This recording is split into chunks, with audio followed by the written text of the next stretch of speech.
I bought a non-running, crash damaged Lamborghini Svj Roadster.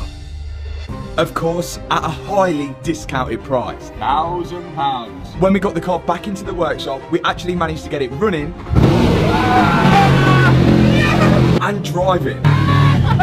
But it doesn't quite run right, and it doesn't really let me rev it. So today, we're gonna fix it. Now this SVJ looks like it's lived a hard life. It's extremely dusty and a lot of the underside was covered in rust, corrosion and in some places mould. So before we continued building this car, we dropped it off to the ice blasters, where they blast the car with dry ice, which pretty much freezes the dirt on it and then blasts it off in the next shot. This should get the whole car looking back to how it should. But whilst the guys were doing it, they stumbled across another problem. It's got a bit of an issue. So Dad's had to come and have a look, see if we can fix it. Wow, look at that. That's mad. It's like new.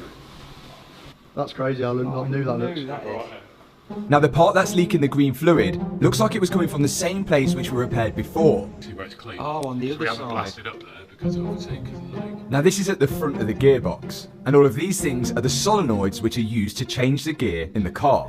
So before, it was this one. It was this solenoid here, Toby. Yeah. That was the one that was damaged. But there is another one up there. And it looks like it's the other one on the other side which is leaking now. And if all the fluid leaks out, we won't be able to start the car because it won't go in neutral. Now we figured out in the last video that the damage was caused from an impact underneath. And the gearbox mount you can see is cracked, which is then pushed up into one of the solenoids, causing it just to lift away from the pump and then leak the fluid out. But it looked like it not only did damage to one solenoid, it's also done it to the other side. That bit there is bent off. But what we're going to do, we're going to make that one look like that one. You can see the surface on this solenoid isn't flat. And if it's not flat, then the seal isn't going to do its job and it's going to lose all of its oil. So my dad got his favourite tool out to try and knock the seat of the solenoid back to its flat position. Then he can install it back into the gearbox just like we did before. And once that's all in, he can refill the hydraulic system with the mineral oil until it starts coming out again. And then it should be good to go.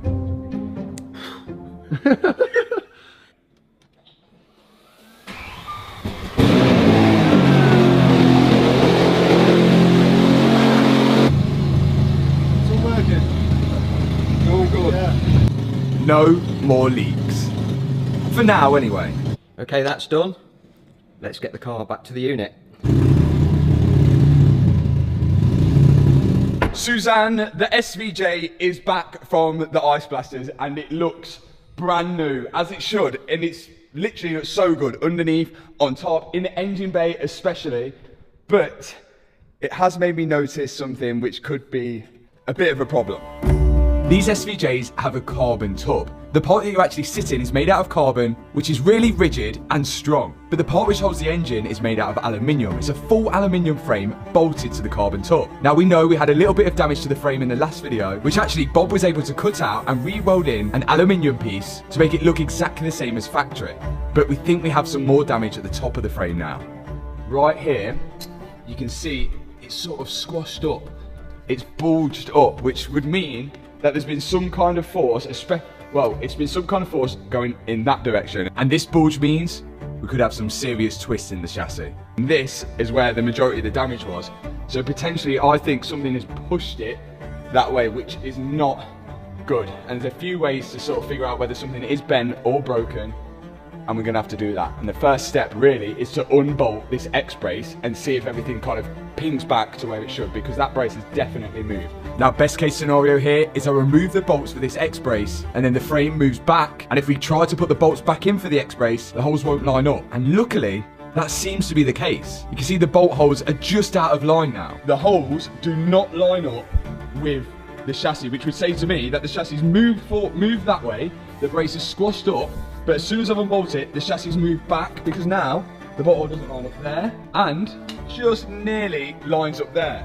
I would find it weird if the chassis had moved and stayed where it was, because I can't see any other visual damage. Even these braces down here, there's no damage to them at all. So I think that brace has actually done a really good job, because without it, it could have pushed the chassis all the way over us. It's damaged, now we need to replace it. But I guess the best way to find out is to buy a new X-brace and then see if it all lines up with the bolt holes. But now I'm removing the old one, and the way we can measure the chassis now is with this tram gauge. This gauge will go on a fixed point on the back left and a fixed point on the top right of the chassis. We'll then lock the tram gauge in place so it's at a certain measurement and then measure crossways, and it should give us the same reading. On that hole, right in the middle. Right. Oh, look at this, look at this, look at this, look. In. Look at that. In, look at that, and then do a switch whilst we're live, and switch it. Look, in.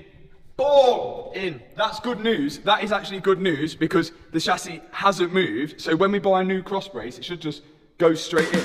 Extremely good news. It means we don't have to remove the engine to replace that whole rear frame. One problem out the way, now let's get on to the next one. So the reason the car is not running right and I can't rev it is because the exhaust doesn't have any of the Lambda sensors in it, and that measures the fuel air mixture coming out of the combustion chamber, so it doesn't really have a clue what it's doing. And the only reason we can suss out why there's no Lambda sensors there is because there must have been an aftermarket exhaust on it, and before it's gone to the insurance, I think they've pulled off the exhaust, put the standard one back in, and not plugged anything in.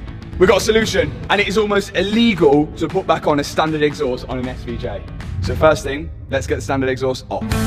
So the goal is to get this SVJ running the way it should. And as it looks like this exhaust has just been thrown on, it's probably best for us just to start from scratch so we know exactly what's missing from the exhaust and from the engine bay. We've now undone the bolts holding the back box to the front pipes. Yay! Then me and Liam can remove the back box, which is a big old thing, which is muffling a lot of sound as well. And now that that's out of the way, we can access both front pipes. Standard exhaust is off, and it is the standard exhaust. There's no aftermarket exhaust on that. It is wham. There's loads of bolts missing out of it. And speaking of bolts missing out of things, we had a problem with the front pipes. Liam, what's happened here?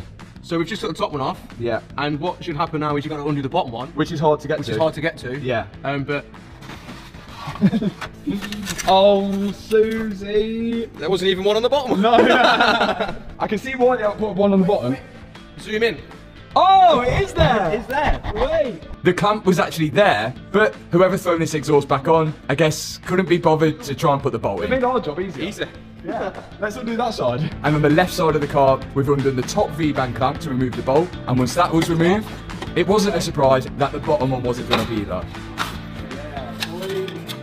So those front pipes come out nice and easy, along with the standard back box. Stock exhaust is off, but we don't think it's a stock exhaust. We think these are sports cats because they seem way too small. And luckily as well, so the Lambda sensors, they've actually marked them 1, 3, 4, and 2. And that would actually match up to these plugs here, which are labelled by Lamborghini 1, 3, 4, and 2. So hopefully, if we're trusting what they did, this should go in the right place. And we've just done it, we've just marked them the same on the other side. So hopefully that works. Before we show you the new exhaust, we want to be children. I want to see what it sounds like with no exhaust on at all, V12 screaming out the back, so I think you're going to start it. I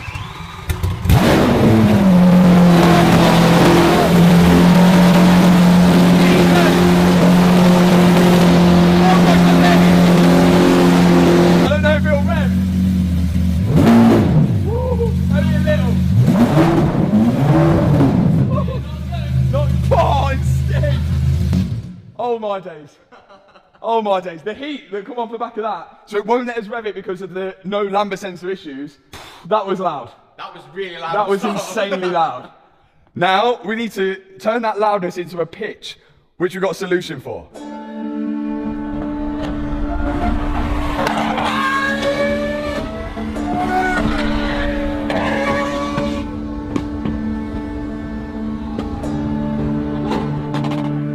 This is a necessary requirement for a Lamborghini SVJ. This is why the SVJ has the soul. A full straight pipe system from Valvetronic. We've got the front pipes, and then we've got the rear silencer, which is just pure titanium. Like, that has got no weight to it at all. That is not silencing anything. No, and I'm like, do you know why titanium exhausts are louder than steel's exhausts?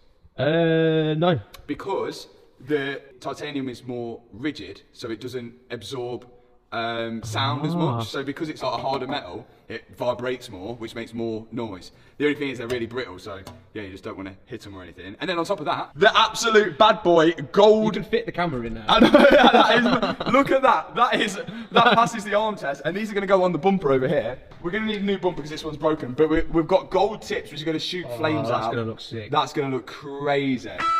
So let's start with the front pipes.